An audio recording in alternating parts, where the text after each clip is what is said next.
আমি শ্রেয়া পণ্ডিতের মাদার। আমার মেয়ে ডিপিএসে পড়তো, আর আমি ক্লাস 12-এ আমার মেয়েকে স্যার দিলশাদ স্যারের কাছে ভর্তি করিয়েছিলাম। স্যারের কাছে পড়ানোর পর আমার মেয়ের প্রচুর ইমপ্রুভমেন্ট হয়েছে। স্যার প্রত্যেকটা ছোট ছোট ডাউট সব কিছু ক্লিয়ার করতো, কোনো রকমের হেজিটেট করেনি। যখন যা আমি স্যারের থেকে যেরকম এক্সপেক্ট করেছিলাম ঠিক সেরকম পেয়েছি প্রত্যেকটা ডাউট।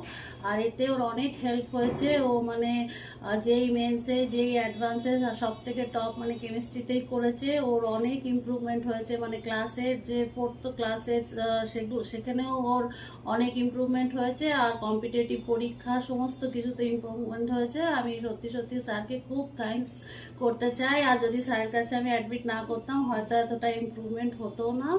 আর আমি স্যারের শুধু পড়ার দিক দিয়ে না, এমনি দিক দিয়েও সব দিক দিয়ে আমি স্যারের কাছে গ্রেটফুল। স্যার আমাকে অনেক পার্সোনালি হেল্প করেছে, সব দিক দিয়ে মোটিভেট করেছে।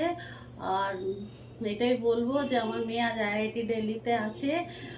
হয়তো স্যার না থাকলে আজ ওখানে থাকতেও না, কেন কি অনেকভাবে স্যার আমার মেয়েকে হেল্প করেছে।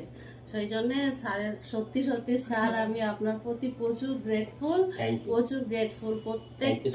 প্রত্যেকটা মোমেন্টে স্যার পাশে থেকেছে আর প্রত্যেক সময় সাপোর্টিভ হয়েছে। আর আমি আশা করি ইন ফিউচারও আমার মেয়েকে স্যার এরকম করেই হেল্প করবে প্রত্যেক দিক দিয়ে, শুধু পড়ার দিক দিয়েই না, সমস্ত দিক দিয়ে ভীষণ কেয়ারিং, ভীষণ সাপোর্টিং সমস্ত সময়। Thank you sir, thank you so much.